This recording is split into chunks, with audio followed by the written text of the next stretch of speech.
তাই মহৎ যারা, সেই গোলক তারক মহানন্দ লোচন বদন, তারা ছিল মহৎ।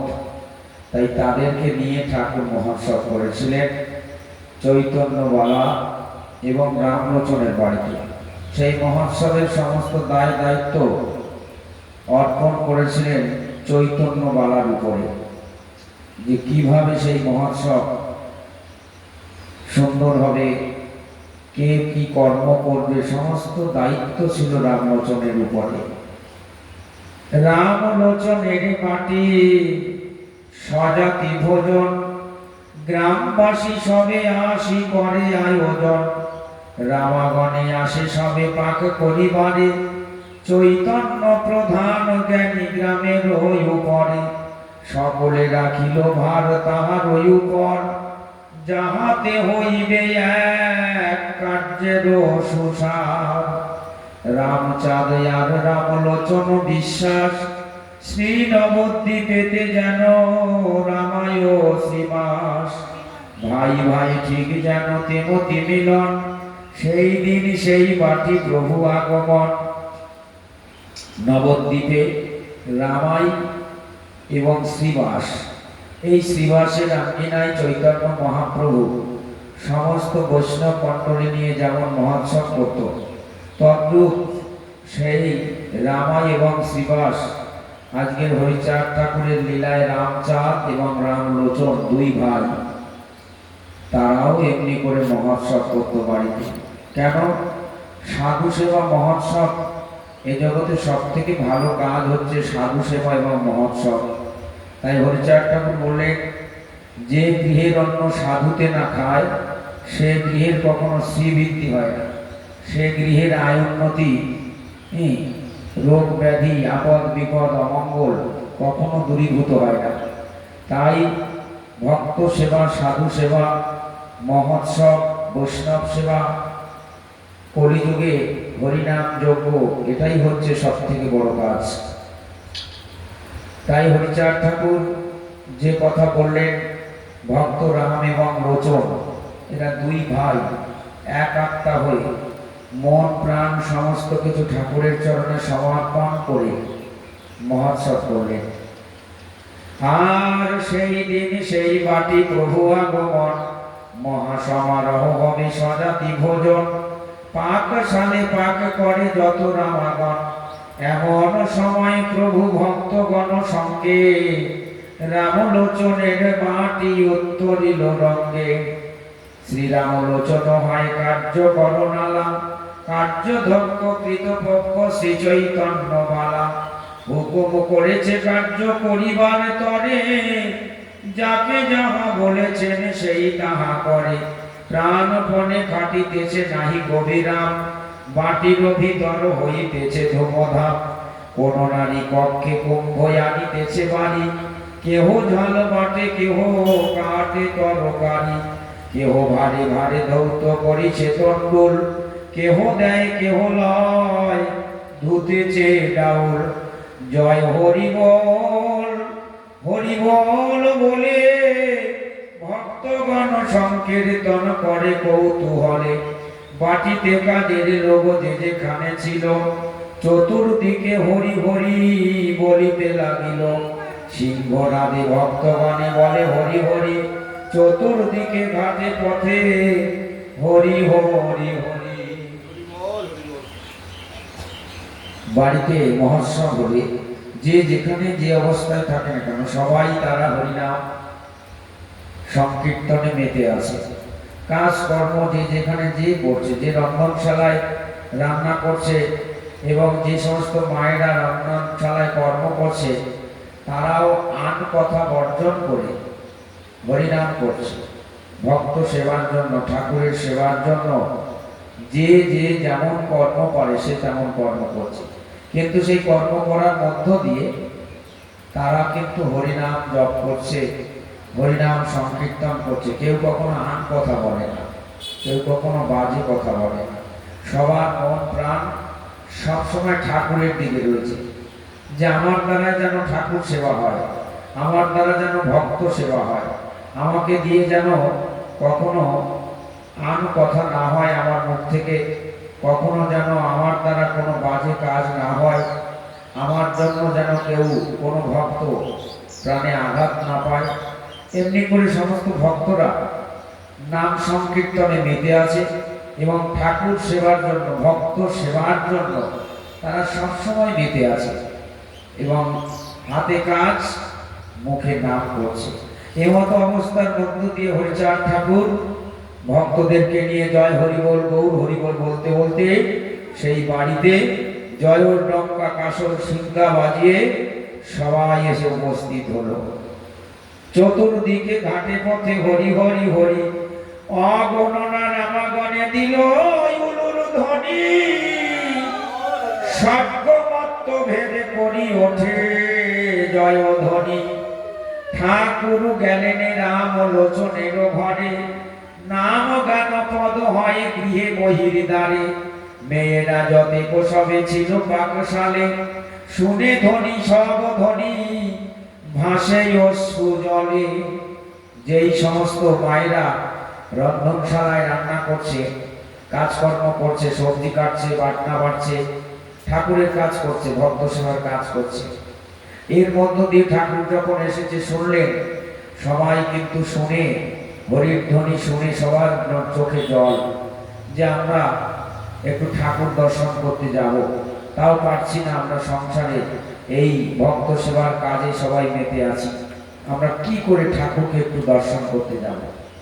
তাই সংসারে আমরা সংসার করব, তার মধ্য দিয়ে ঠাকুরকে নিয়ে ভাবতে হবে, চিন্তা করতে হবে। শুধু বিষয় সম্পদ টাকা পয়সা ঘর বাড়ি এই থাকলেই বা এর মধ্যে মেতে থাকলেই শুধু হবে না, হাতে কাজ মুখে নাম সংসারে থাকতে হবে এবং তার মধ্য দিয়ে সাধন ভজন করতে হবে, তার নাম গুণাগুণ করতে হবে, তাহলে এই মানব জনম ধন্য হবে।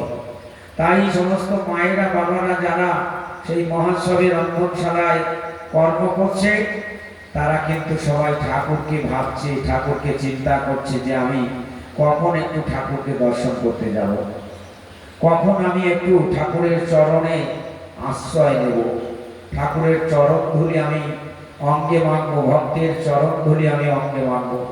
এই কথা ভেবে ভেবে তারা নয়নের জল টপ টপ করে তাদের পড়ছে এবং বুক ভেসে যাচ্ছে তাদের। কিসের রান্না, কিসের বান্না, কিসের হলুদ বাটা, নয়ন জলে ভেসে যায় হলুদ বাটা পাতা। যে পারে কাঁদতে সেই পারে রাঁধতে।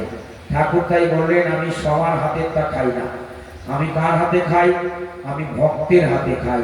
যে ভক্ত আমাকে ভক্তি করে দেয়, আমি সেই ভক্তের হাতে সেবা করি।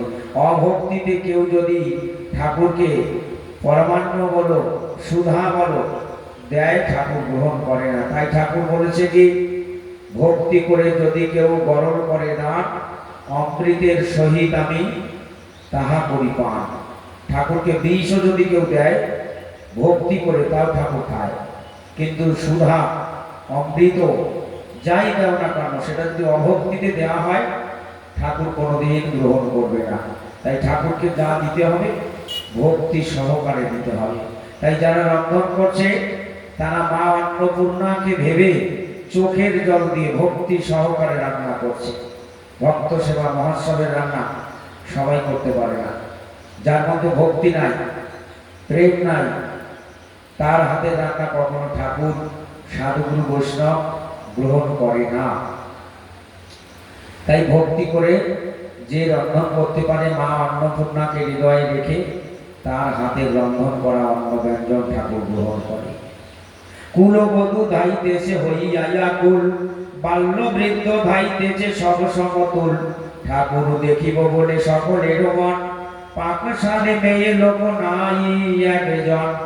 সকলে বলেছে গিয়া চৈতন্য পালায়, অদ্য বুঝি জাতি কুল না থাকে বজায়। নিমন্ত্রিত লোক যত সব এলো এলো, পাকশালে লোক নাই উপায়ে কি বলো। রন্ধনশালায় একজন মা নাই যে রান্না করবে, সবাই কিন্তু ঠাকুরকে দর্শন করার জন্য সবাই ছুটে চলে গেছে। চৈতন্য বালাকে সবাইকে বলছে, বালা মহাশয় রন্ধনশালায় তো কোনো মা নেই যে রান্না করবে, সবাই তো ঠাকুর দর্শনে চলে গেছে, ঠাকুরকে দেখবার জন্য সবাই চলে গেছে। তাহলে রান্না বান্না যদি না হয় তাহলে এত ভক্ত তারা কি সেবা করবে? চৈতন্যবালা তখন ক্রোধান্বিত রাগে ঠাকুরের কাছে বারবার গিয়ে বলতে চেষ্টা করছে, কিন্তু বলতে পারছে না। আর যেই মায়েরা সব রন্ধনশালা ত্যাগ করে ঠাকুর দর্শনে গিয়েছে, তখন কিন্তু মা অন্নপূর্ণা নিজে এসে সেই রন্ধনশালায় রন্ধন করছে। ভক্তের ভক্তি, মায়েদের যে ভক্তি, সেই জন্য মা অন্নপূর্ণা নিজে এসে রন্ধনশালায় রন্ধন করছে। হ্যাঁ, তাহা শুনি ক্রোধ করি বালা মহাশয়, তর্জন গর্জন করি মেয়েদের কয়, ঠাকুরে দেখিয়া কারো নাহি স্মৃতিবাদ, পাকশালে লোক নাই কে করিবে পাক, বালাজি করে রে রাগ কেহ নাহি মানে, তর্জন গর্জন করে শুনেও না শোনে, কেহ বলে শোনো বলি বালা মহাশয়, জাতি গেল মান গেল কি হবে উপায়, সামাজিক লোক সব হয়ে একত্তর, সভা করি বসিলেন বাটির ভিতর, তার মধ্যে সর্বশ্রেষ্ঠ বালা মহাশয়, সবে মিলে পরামর্শি করিলেন সাই, ঠাকুরের কাছে গিয়া কর হবারণ, চুপ করে থাকো কেন করে সংকীর্তন, কিসের বা হরিধ্বনি কিসের কীর্তন, চুপ করে না থাকে তো তারাও এখন, সবে বলে কে বলিবে ঠাকুরের ঠাই, নিজে জান বালাজি অন্যের সাধ্য নাই, ঠাকুরের নিকটেতে যাই বলিবারে, বলিব বলিব ভাবে বলিতে না পারে, একে একবার যায় ক্রোধ করি মনে, এবার তারাবো গিয়া হরি বলা গণে, ভেজে ভেজে যায় বালায় অতি ক্রোধ ভরে, যেই ঠাকুরের মুখ চন্দ্র দৃষ্টি করে, আর নাহি থাকে ক্রোধ হয় মহাশান্ত, মৌন হয়ে বসে যেন নষ্টিক মহান্ত।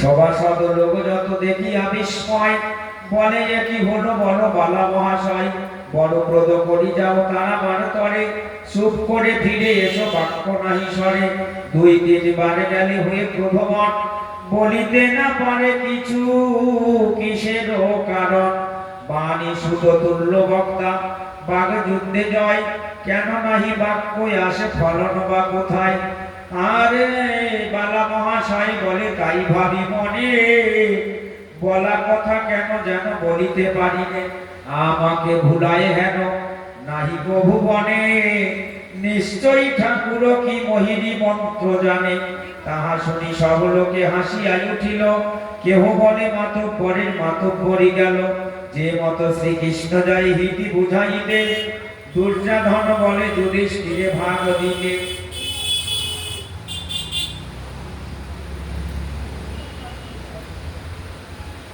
চৈতন্যবালা বারবার হরিচাঁদ ঠাকুরকে কিছু বলার জন্য যাচ্ছে, কিন্তু বলতে পারছে না।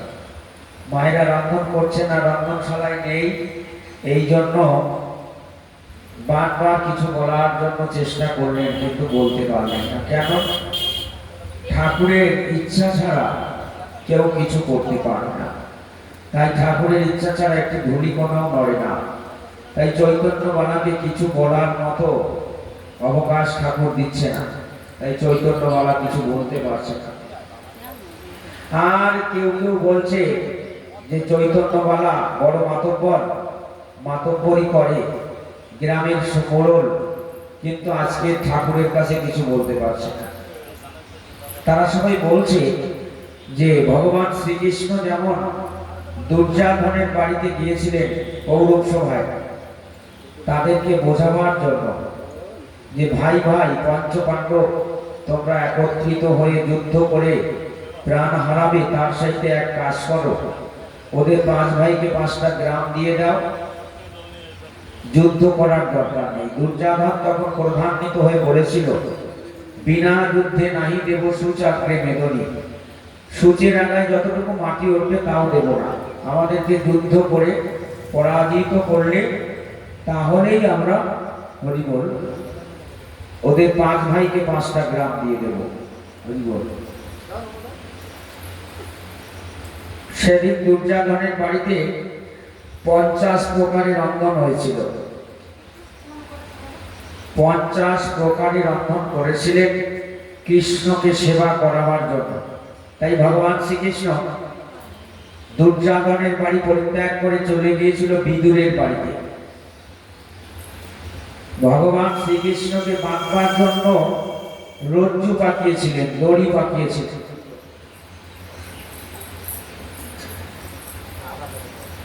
দড়ি পাকিয়েছিলেন ভগবানকে বাঁধবে বলে।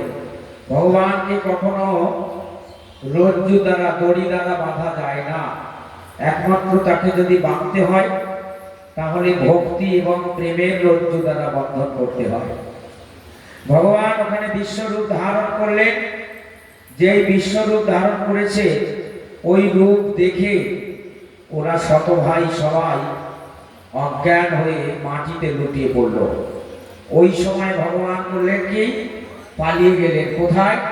বিদুরের বাড়িতে। বিদুর দিনহীন কাঙাল, তাল পাতার কুঠিরে থাকে এবং ভিক্ষা করে জীবন যাপন করে। সারাদিন ভিক্ষা করে, সন্ধ্যার সময় বাড়িতে এসে স্বামী স্ত্রী গোবিন্দ সেবা এবং ভক্ত সেবা, বৈষ্ণব সেবা করে আর ভিক্ষা করে জীবন যাপন করে। সেই বাড়িতে ভগবান শ্রীকৃষ্ণ চললেন। দুর্যোধনের বাড়ি পরিত্যাগ করলেন। কেন? দুর্যোধন বড় অহংকারী, দুর্যোধন বড় দেমাকি। তার মধ্যে ভক্তি ছিল না, তার মধ্যে প্রেম ছিল না, সমর্পিত ছিল না। ভগবান শ্রীকৃষ্ণের কথাকে তিনি অমান্য করলেন। তাই ভগবান দেখলেন আমার কথাকে যখন অমান্য করেছে তাহলে এরা আমাকে কেউ ভালোবাসে না। এই জন্য কৌরব সভা পরিত্যাগ করে দিনহীন কাঙাল বিদুর তার বাড়িতে চললেন। বিদুরের আঙ্গিনায় গিয়ে সেখানে খুদ অন্ন সেবা করেছিলেন। বিদুরের স্ত্রীকে গিয়ে বলেছে, মা মা আমাকে কিছু সেবা করাও। বিদুরের স্ত্রী তখন দেখলেন ত্রাণ গোবিন্দ এসেছে আমার দ্বারে এসেছে। যে ভগবানকে পাওয়ার জন্য যুগ যুগ ধরে মুনি ঋষি সাধন ভজন করে, সেই ভগবান আজকে আমাদের আঙ্গিনায় এসেছে। তাই ভগবানকে তখন বসতে আসন দিলেন। বললেন, কোথায় তোমাকে বসতে দেব? বসতে দেওয়ার মতো আসন নেই, জায়গা নেই। কেন? দিনহীন কাঙাল, গরিব, দিন দুঃখী। তাই ভগবানকে সেবা করানোর মতো কিছু নাই, যে কি সেবা করাবে। তাই ভগবান বলছে আমি বড় ক্ষুধার্ত। প্রাণ গোবিন্দ বলছে আমি বড় ক্ষুধার্ত, আমাকে কিছু খেতে দাও মা। তো মা তখন বলছে, বিদুরের স্ত্রী, তোমাকে যে সেবা করাবো সেবা দেওয়ার মতোই কিছু নেই আমার বাড়ি। স্বামী ভিক্ষায় গেছে, যদি কিছু পায় সেই ভিক্ষা অন্ন দিয়ে তাহলে তোমার সেবা হবে। ভগবান বলছে আমি দুর্যোধনের বাড়ি গিয়েছিলাম, সেখানে 50 প্রকারের রন্ধন করেছিল, পরিত্যাগ করে আমি আজকে তোমার বাড়িতে এসেছি কিছু সেবা পাওয়ার জন্য। আমি ক্ষুধার্ত। তাই কতগুলো কলা তাই গোবিন্দকে সেবা করানোর জন্য নিয়ে আসলেন। কিন্তু সেই কলা সেবা করানোর মতো কোনো অবস্থাই ছিল না। সেই কলা অনেক দিনের পুরানো কলা, কালো হয়ে গেছে। তাই তিনি এনে গোবিন্দকে কোলে বসিয়ে সেই কলা সেবা করিয়েছিলেন। কে? বিদুরের স্ত্রী। কলা ছাড়িয়ে ছাড়িয়ে কলার খোসা গোবিন্দকে দিয়েছিল, আর কলাগুলো সব কিন্তু মাটিতে একটা একটা করে পড়ে যাচ্ছে। দুই চোখের জলে অন্ধ হয়ে গেল, চোখ ঝাপসা হয়ে গেল। গোবিন্দকে আনন্দের চোটে কলা না দিয়ে কলার খোসা তিনি সেবা করালেন। আর তাই কিন্তু গোবিন্দ মনের আনন্দে সেবা করলেন। ইতিপূর্বে বিদুর আঙ্গিনায় এসে দেখছে যে তার স্ত্রী গোবিন্দকে কলা না দিয়ে কলার খোসা তাই সেবা করাচ্ছে। তখন ডাক দিয়ে বললেন স্ত্রীকে যে, শোনো, তুমি যে গোবিন্দকে আনন্দে আত্মহারা হয়ে কলা না দিয়ে কলার খোসা দিচ্ছ, সেই জ্ঞান তোমার আছে?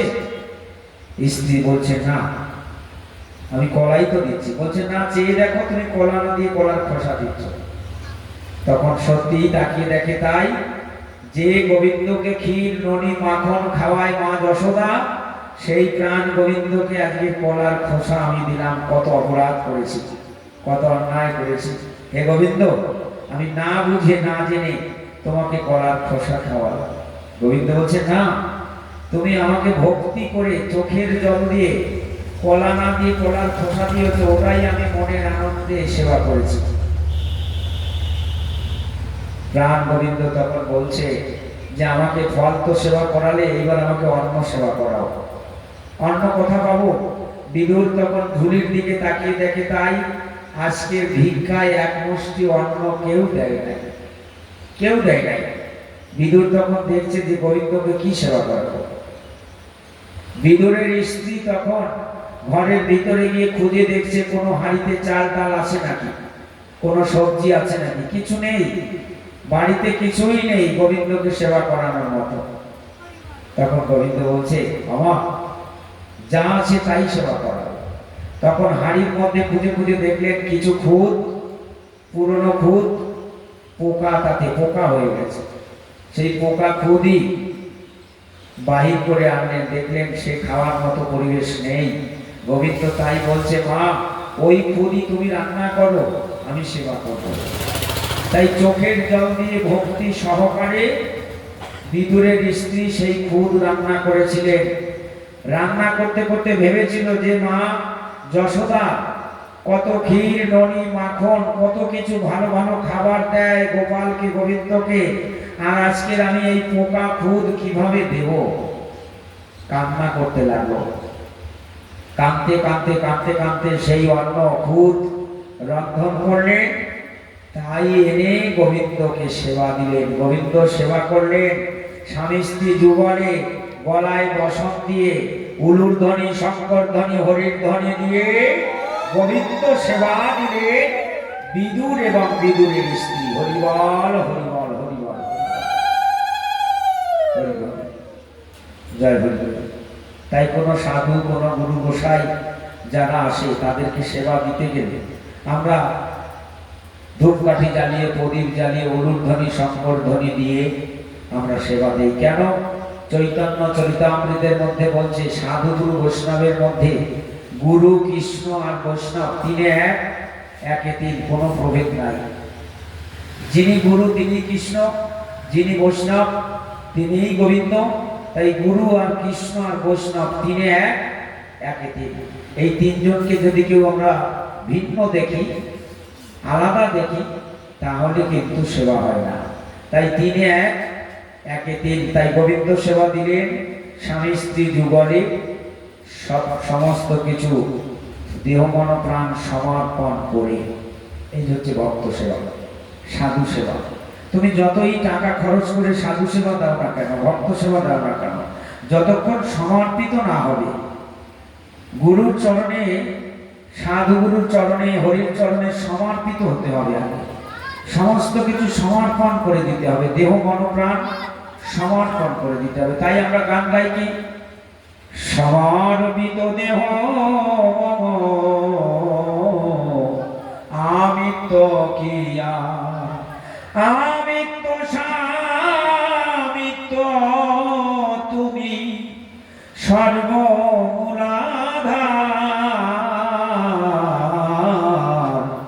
আমি তো কিয়া সমর্পিত দেহ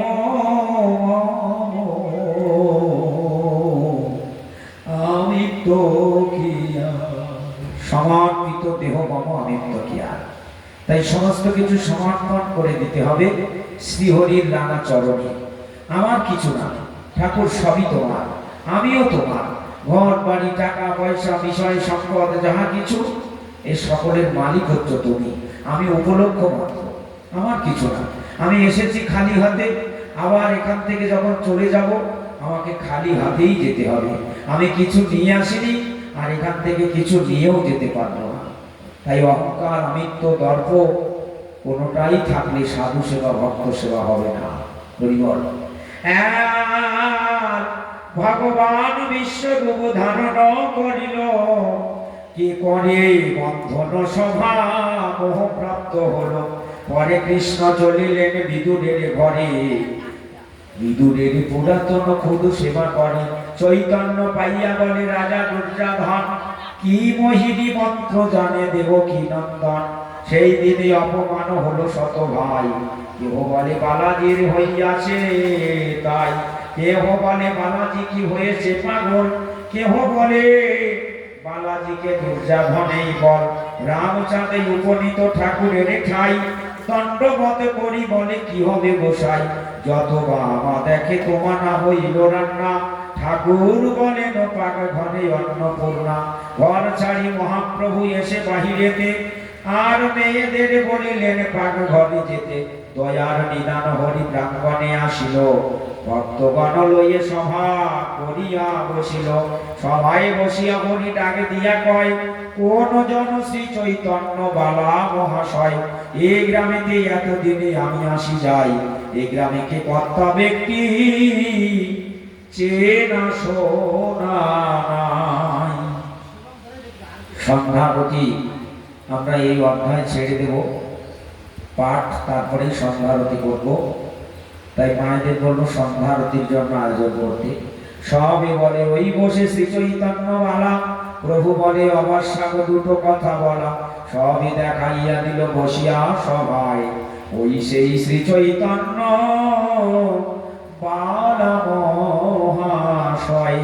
প্রভু বলে মহাশয় কহ দেখি শুনি, বলিয়াছ আমি কি মোহিনী মন্ত্র জানি, তুমি হও বড় জ্ঞানী শুধাই তোমারে, শুনেছ মোহিনী মন্ত্র, মন্ত্র বলে কারে, আর শুনেছ শুনিয়ে, আর শুনিয়া কহিছে বাণী বালা মহাশয়, মুখেতে সরল ভাষা ক্রোধিত হৃদয়। মুখে বাইরে সরল কিন্তু ভিতরে গরল, ভিতরে ক্রোধ চৈতন্য বালা। অন্তরে কিছু কিছু মানুষ আছে যেমন বাইরে মিষ্ট মিষ্ট কথা বলবে কিন্তু তার মনের মধ্যে গরল, অহংকার, ক্রোধ। তাই ঠাকুর বলছে এই গ্রামে কে মাতব্বর, কে কর্তা, আমি এতদিন এই গ্রামে আসি যাই কিন্তু কে কর্তা ব্যক্তি আমি এখনো পর্যন্ত তাকে চিনতে পারিনি। ভক্তরা তখন বলছে ঠাকুর ওই যে অদূরে বসে আছে চৈতন্য বালা, উনি হচ্ছে আমাদের গ্রামের মোড়ল মাতব্বর। কথা বলবেন, হরিকথার সময় কোনো কথা বলতে নাই, হরিকথার বিঘ্ন যে ঘটায় তাতে অপরাধ হয়। হরিবোল অধিবাস, এই যে মহোৎসব অধিবাস, অনেক নিয়ম আছে, অনেক নিষ্ঠা। মহোৎসব শুধু করলেই হবে না, মহোৎসব করার মধ্য দিয়ে অনেক রকম নিয়ম নিষ্ঠার ব্যাপার আছে। তাই চৈতন্য বালাকে বলছে যে চৈতন্য তোমার মধ্যে যে আমিত্ব অহংকার, এই অহংকার কেন? তুমি বারবার চেষ্টা করেছো আমাকে কিছু বলার জন্য কিন্তু কিছু তুমি বলতে পারোনি। চৈতন্য বালা তখন বলছে হ্যাঁ ঠাকুর, আমি তোমাকে কিছু বলার জন্য এসেছিলাম কিন্তু কিছু বলতে পারিনি। কেন কেন পারোনি? বলছে আমি তোমার চন্দ্র বদন, বদন মানে মুখ, আমি তোমার ওই মুখ যখন দেখেছি, চন্দ্র বদন যখন দেখেছি, দেখার পরে আমার ভিতরে বলবার মতো কিছু ভাষা নেই, আমি সমস্ত কিছু ভাষা হারিয়ে ফেলেছি। ঠাকুর তখন বলছে ও চৈতন্য, আমি তোমাকে কিছু বলতে দেইনি তাই তুমি বলতে পারোনি। সাধু দর্শন করলে কি হয়, ভক্ত দর্শন করলে কি হয়, হ্যাঁ, সাধু সেবা করলে কি হয়, ভক্ত সেবা করলে কি হয়। যে গৃহে সাধু সেবা হয়, একটু আগে বললাম, সাধু সেবা দিলে, সাধু সেবা করালে সেই গৃহে শ্রীবৃদ্ধি হয়, আয় উন্নতি ভালো হয়, সেই গৃহের মানুষ যারা তারা ভালো থাকে, সুন্দর থাকে। হ্যাঁ, যে বাড়িতে সাধু সেবা হয়, ভক্ত সেবা হয়। আজকে যে বাড়িতে আমরা অনুষ্ঠান করছি, দীর্ঘ বহু বছর ধরে এখানে মহোৎসব হয়ে আসছে, বহু বছর ধরে। হ্যাঁ, এই মহোৎসব করতে করতে, সাধু সেবা করতে করতে দেখো আস্তে আস্তে আস্তে আস্তে তাদের আশীর্বাদ, তাদের চরণ ধুলিতে। হরিচাঁদ ঠাকুর যখন পূর্ব বাংলায় সফলাডাঙ্গায় জন্মগ্রহণ করেছিলেন, সেখানে ধান, মাঠে ধান হতো না, ফসল ফলতো না, সেখানকার মানুষ না খেয়ে মরত, খুব অভাবী মানুষ ছিল, দিন আনা দিন খাওয়া মানুষ, তাদের অন্ন বস্ত্র বাসস্থান কোনোটাই ছিল না। হরিচাঁদ ঠাকুর যাওয়ার পরে তাদের আস্তে আস্তে সেই অফলা জমিতে ফসল ফলতে লাগলো। হ্যাঁ, দিনহীন কাঙাল মানুষ যারা ছিল আস্তে আস্তে তাদের সুদিন ফিরে আসে। আজকে সেখানে গিয়ে দেখেন সেখানে কোনো গরিব আর কেউ নেই, কোনো দিনহীন কাঙাল কেউ নেই, সবার কিন্তু সচ্ছল অবস্থা হয়ে গেছে। কেন? ওই ঠাকুরের করুণায়, ঠাকুরের কৃপায়। তাই সাধুগুরু মহতের কৃপা না হলে কখনোই কোনো কাজ সুসম্পন্ন হয় না। সমস্ত মহতের কৃপা, সাধুগুরুর কৃপা। তাই ঠাকুর যেখানে জন্মগ্রহণ করলেন, আজকে বাংলাদেশে গিয়ে দেখেন সেখানে পরিবেশ ওরাকান্দি, সেখানে পরিবেশ কেমন, সেখানে যাওয়ার একটা রাস্তা পর্যন্ত ছিল না, এমন একটা দিন ছিল। আজকে সেখানে সুন্দর রাস্তা, পাকা বাড়ি, পাকা মন্দির, অনেক সুন্দর উন্নত হয়েছে। কেন? একমাত্র ঠাকুরের কৃপায়, ভক্তের কৃপায়। তাই চৈতন্যবালাকে বলছে, চৈতন্য তুমি যে কিছু বলবে বলতে পারবে না। কেন? সাধুর দর্শনে যায় মনের ময়লা, পর্ষণে হয় প্রেম পালিশন। তুমি সাধুকে দর্শনও করনি ভালো মতো, এবং কোনো সাধু কোনো মহৎকে এখনো পর্যন্ত তুমি স্পর্শই করনি। তাই তোমার মধ্যে থেকে ওই অহংটা কিন্তু এখনো যায়নি। চৈতন্যবালা অবাক হয়ে গেলেন হরিচাঁদ ঠাকুরের কথা শুনে। আরো ঠাকুর বললেন কি, যে এই যে তুমি বলছো মোহিনী, মোহিনী মন্ত্রতন্ত্র আমি কিছু জানি না, আমার মধ্যে কোনো তন্ত্র মন্ত্র আমি এসব কিছু বিশ্বাস করি না। আমি শুধু সরল সহজ প্রাণী, যদি কেউ আমাকে ভালোবাসে ভক্তি সহকারে চোখের জল দিয়ে, কোনো মন্ত্র লাগবে না, তন্ত্র লাগবে না, কোনো কিছু লাগবে না, আমি শুধু ভক্তিতেই সন্তুষ্ট। সরল প্রেম এবং ভালোবাসাতেই আমি সন্তুষ্ট। বুদ্ধিমন্তের সরল প্রেম, বুদ্ধিমন্ত ভক্তের তার যে সরল প্রেম ছিল, উদারতা ছিল, ভক্তের মধ্যে সবসময় সরল সহজ একটা ভক্তি থাকে, প্রেম থাকে, সেটা চৈতন্যবালার মধ্যে ছিল না। তাই চৈতন্যবালাকে অনেক ভাবে ঠাকুর বুঝালেন। শুনেছ মহিনী মন্ত্র, মন্ত্র বলে কানে, শুনেছ কহিছে বাণী বালা মহাশয়, মুখেতে সরল ভাষা ক্রোধিত হৃদয়।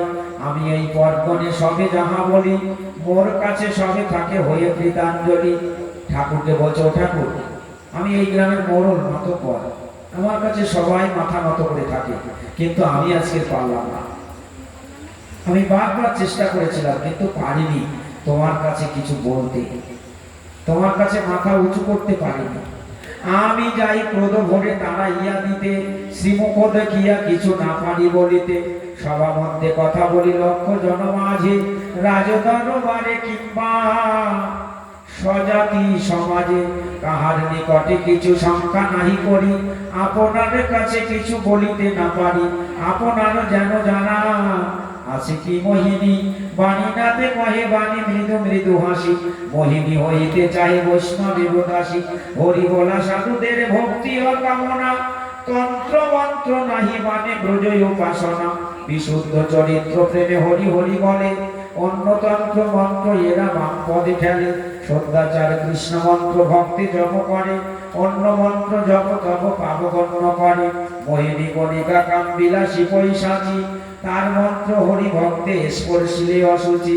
হিংসা বুদ্ধি যারা তারা মিথ্যাভাষী সবে, সব সভা জিনে এই মন্ত্রের প্রভাবে।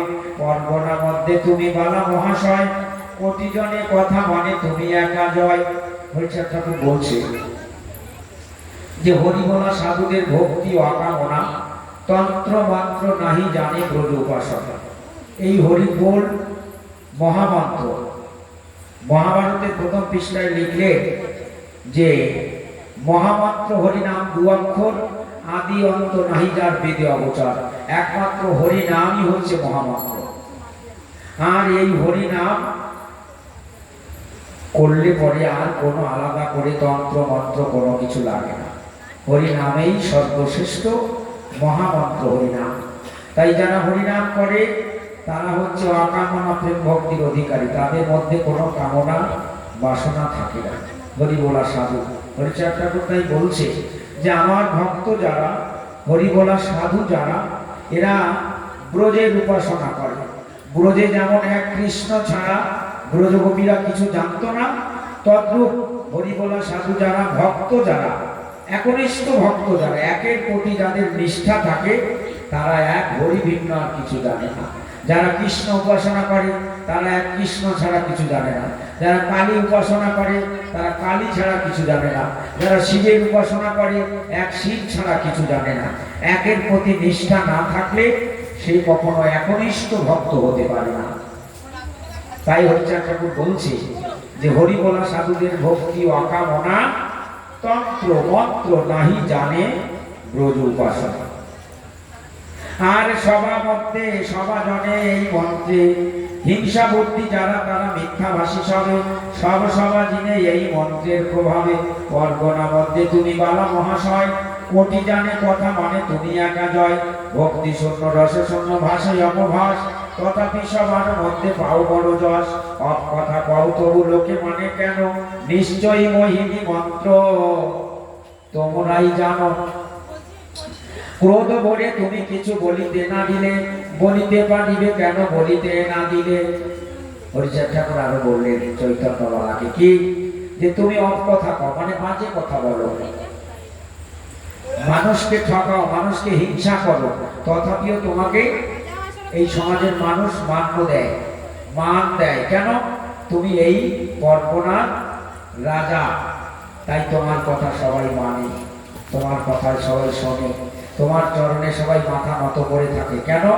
তুমি মানুষটা কিন্তু ভালো না, অসৎ, তথাপিও তোমাকে মানে। কেন? তুমি এই গ্রামের মান্যবান ব্যক্তি, তুমি ধানজ্ঞ। মানে তখনকার দিনে যদি গ্রামে কেউ ধনী ব্যক্তি থাকতো তাকে সবাই মান্যতা দিত।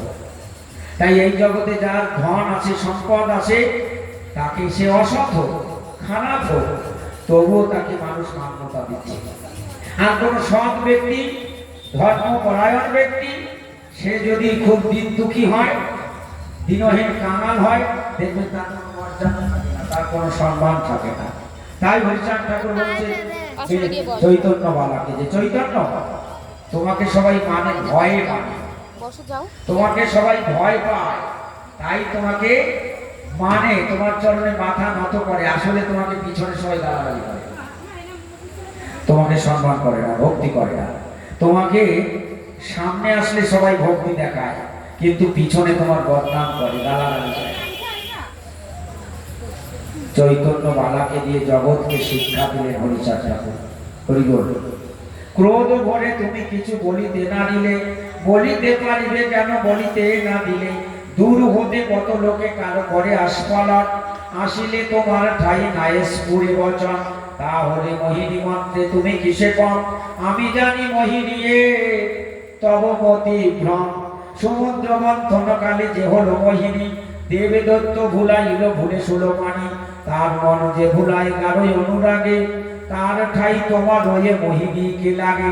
অন্ধকারে অন্ধকারে জোনাকিরি আলো হয় বনে, সে যদি থাকিবে কেন সুধাংশু কিরণে। নিশাকর করে কর তারা গণ ঘিরে, সবাকারই অন্ধকার দিবাকর হরে। সেই দিবাকর যার নকরে উদয়, সেই পাদ পদ্ম সদা যাহার হৃদয়।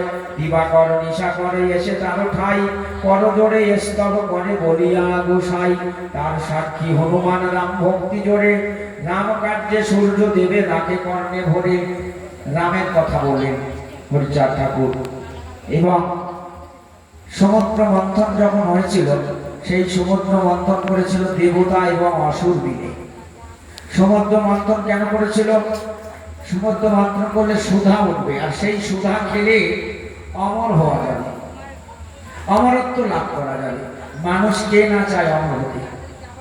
সবাই চায়, কিন্তু অমর হতে কেউ পারে, কেউ পারে না। তাই সমুদ্র মন্থন করেছিল দেবতা আর অসুররা মিলে। দেবগুরু বৃহস্পতি এবং অসুরদের গুরু ছিলেন শুক্রাচার্য। তাই তাদের গুরুর প্রতি নিষ্ঠা ছিল, ভক্তি ছিল।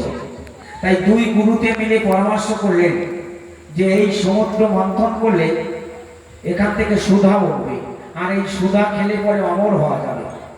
তাই দুই গুরু সিদ্ধান্ত করলেন যে আমরা সমুদ্র মন্থন করব। সমুদ্র মন্থন করতে গেলে কি লাগবে? সমুদ্র মন্থন করতে গেলে একটা খুঁটির দরকার, দড়ির দরকার।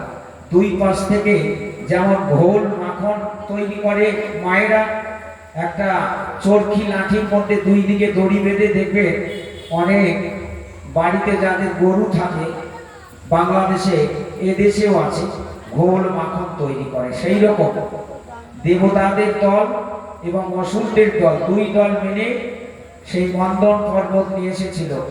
ভগবান বিষ্ণু সেই মন্দন পর্বত এনে দিয়েছিল কচ্ছপ রূপ ধারণ করে, কচ্ছপ অবতার, যেমন বরাহ অবতার, মীন অবতার, অষ্টবিংশ অবতার, তারপরে আজকে হরিচাঁদ ঠাকুর অবতার হলেন।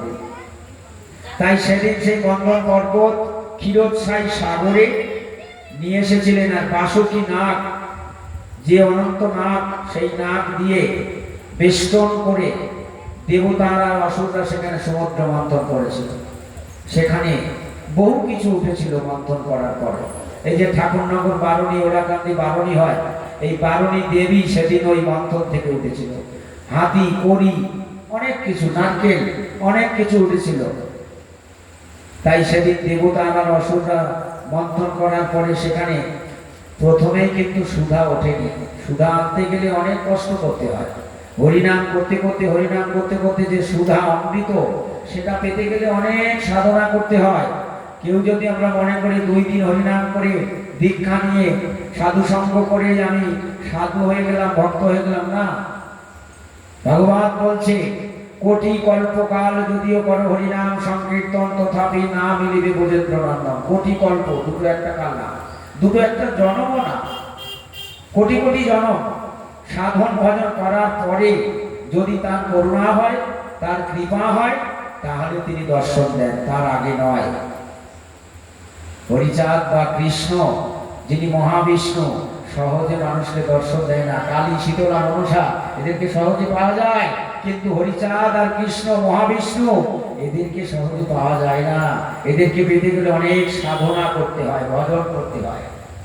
বিষ্ণু লোকে, গোলোকে যদি যেতে হয়, সেখানে গেলে আর মানুষ জন্ম হয় না, তখন সেখানে গেলে ঈশ্বরের নিত্য দাস হয়ে যায় মানুষ। তাই জন্য বহু সাধনার দরকার, বহু সাধন ভজনের দরকার, তারপরে তাকে পাওয়া যায়।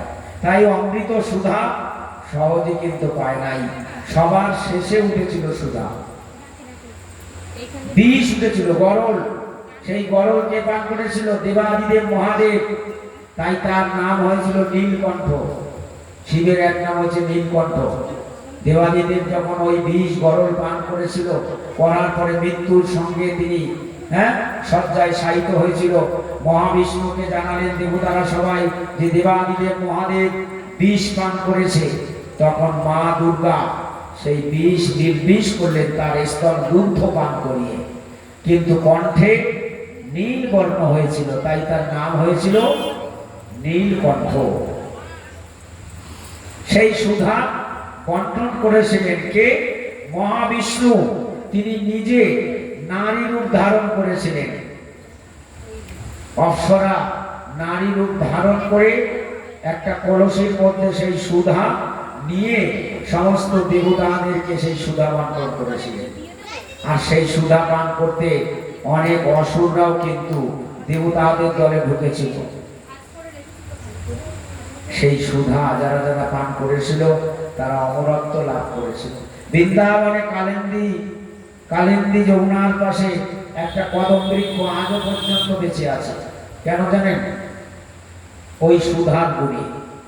গরুর পাখি ওই কলসের থেকে ছো মেরে একটু সুধা মুখে করে নিয়ে ওই কদম বৃক্ষের ডালে বসে বসে সেই সুধা খেয়েছিল। সুধা খাওয়ার পরে যতটুকু তার বৃক্ষে লেগেছিল সেই সুধার গুণে সেই কদম বৃক্ষটা আজও পর্যন্ত অমর হয়ে বেঁচে আছে। ভেবেছে মানুষও এরকম অমর থাকে এই জগতে। এই জগৎ থেকে যখন চলে যাব আমরা, এই জগতের কয়টা মানুষ বলবে যে অমুক চলে গেছে, তার জন্য কাঁদবে, বিরহ যন্ত্রণায় ছটফট করবে? কয়জন? কয়টা মানুষ তোমার প্রতিচ্ছবি, তোমার প্রতিমূর্তি পূজা করবে? কয়জন? মরে যাওয়া ঘরে কয়জনই 2 দিন পরে চেনবে না। তাহলে রবীন্দ্রনাথ ঠাকুর বললেন এই জগতে সেই মানুষ ধন্য যার প্রতিচ্ছবি প্রতি ঘরে ঘরে হয় পূজনীয়। যাকে এই জগতের মানুষ সবাই ভাবে, যাকে এই জগতের মানুষ সবাই পূজা করে, সেই মানুষই হচ্ছে ধন্য। ঘর বাড়ি টাকা পয়সা যা কিছু দেখো, কোনো কিছু বিনিময়ে তুমি এই জগতে অমরত্ব লাভ করতে পারবে না।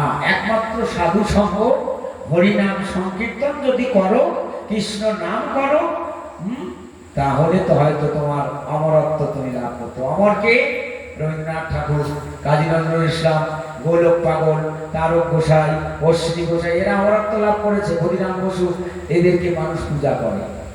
এরা অমর না। যতদিন চন্দ্র সূর্য থাকবে, যতদিন পৃথিবী থাকবে, এদেরকে জগতের মানুষ পূজা করবে। এই জন্য এরা অমরত্ব লাভ করবে, এরা জগতে অমর। এই জন্য এমন কিছু কর্ম করতে হয় জগতে, যাতে তুমি অমর হয়ে থাকতে পারো। সবার দ্বারা সম্ভব না। হরিচাঁদ ঠাকুর তাই বলে, ধর্ম সর্বধর্ম হতে শ্রেষ্ঠ পরোপকার।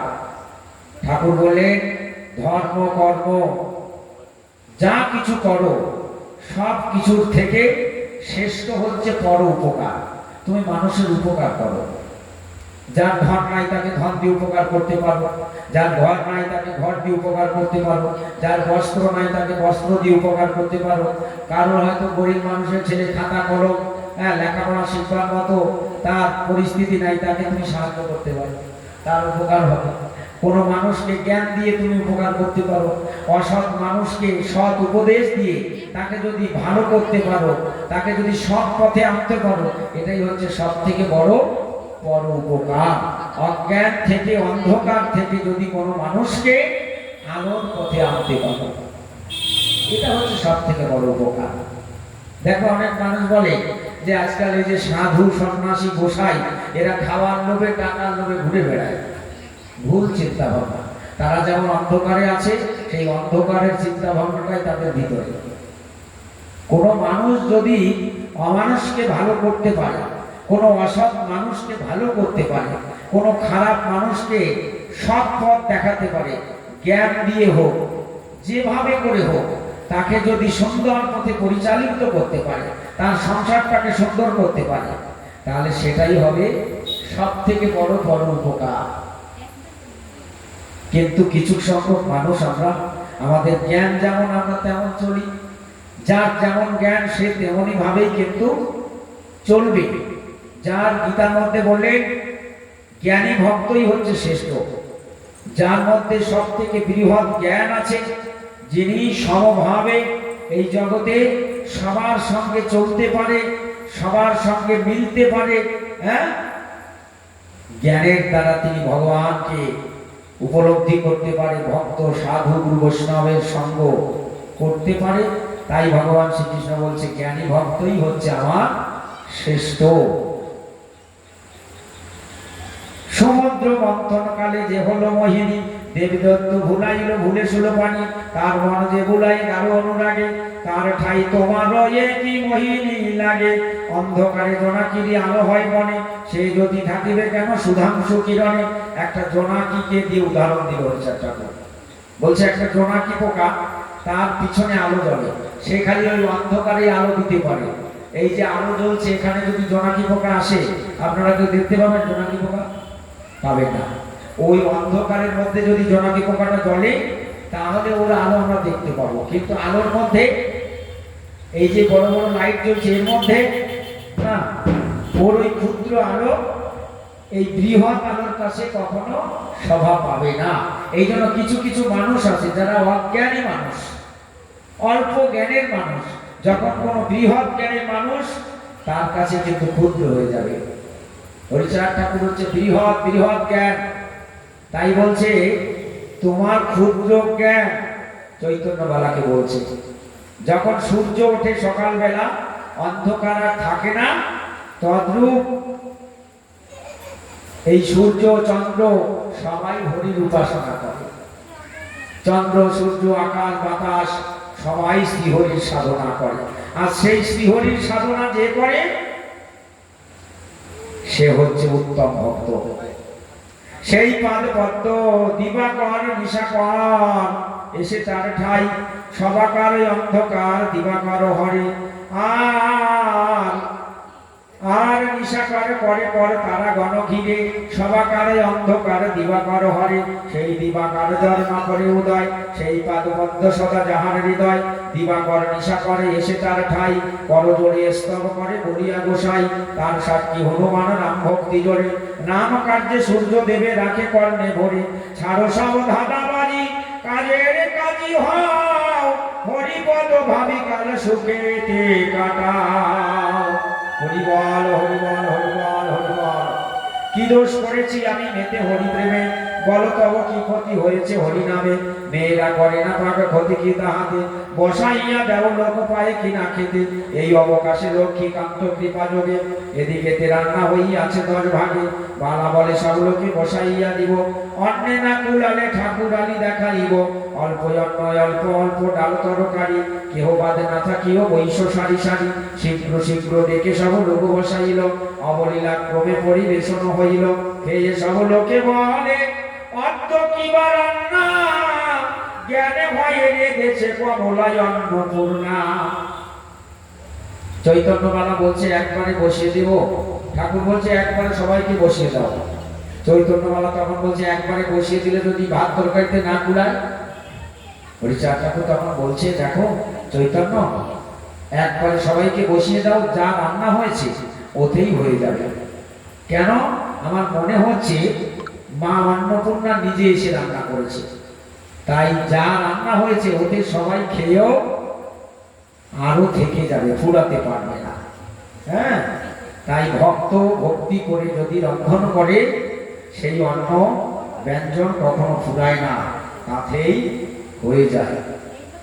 আর অবলীলা ক্রমে পরিবেশন হইল খেয়ে সব লোকে বলে অদ্য কিবা রান্না জ্ঞানে ভয়ে রেঁধেছে কমলায় অন্নপূর্ণা অল্প অন্ন বহু লোক হবে নাকি জানি ত্রিলোক ফুরাতে নারে এবে ইহা পানি জ্ঞান শূন্য শ্রী চৈতন্য বালা মহাশয় মজুতয় জুত লোক মানিল বিস্ময় বালা মহাশয় কিংবা যত ছিল আর মহাপ্রভু পদে সবে করে পরিহার কেহ বলে হরি রূপে হরি অবতীর্ণ কেহ বলে নম শূদ্র বংশ হল ধন্য আর শ্রীহরির চরিত্র সুধা যেই করে পাঠ কর্ম ক্ষুধা পাপে তাপে সেই পরিত্রাণ। শ্রীহরির চরিত্র সুধা এই যে আমরা পাঠ করছি হরি কথা এটা কিন্তু সুধা মন প্রাণ দিয়ে যদি এই সুধা কেউ পান করে তাই আমার কবি বলছে কর্ম ক্ষুধা মানে কর্ম ক্ষুধা মানে কুকর্ম করলে তার যেমন ফল হয় পাপ সুকর্ম করলে যেমন তার ফল হয় পুণ্য তাই বলছে কর্ম ক্ষুধা পাপে তাপে জর্জরিত সেখান থেকে পরিত্রাণ পাওয়া যাবে একমাত্র এই হরি কথা শুনলে পরে। তাহলে হরি কথা শুনলে কি হয় সাধু সঙ্গ করলে কি হয় পাপ তাপ দূরীভূত হয় অমঙ্গল দূরীভূত হয় আপদ বিপদ দূরীভূত হয় মন প্রাণ খুলে হরি কথা শ্রবণ করতে হয় হরিনাম সংকীর্তন করতে হয় আকাশ ভেদিয়ায় ওঠে হরি নাম ধ্বনি হরি হরি ময় ময় আর নাহি শুনি প্রিয় সাধু নাম মধুর রসনায়াশয় দিনন্তে যাবে দুরন্ত কিদান্ত ভয় তারক রসনা কয়ে হরি চাঁদ লিলে হরি চাঁদ প্রীতে ডাকো হরি হরি হরি বলে হরি বল জয় জয় শ্রী শ্রী হরি লীলামৃত বিমানন্দে হরি হরি।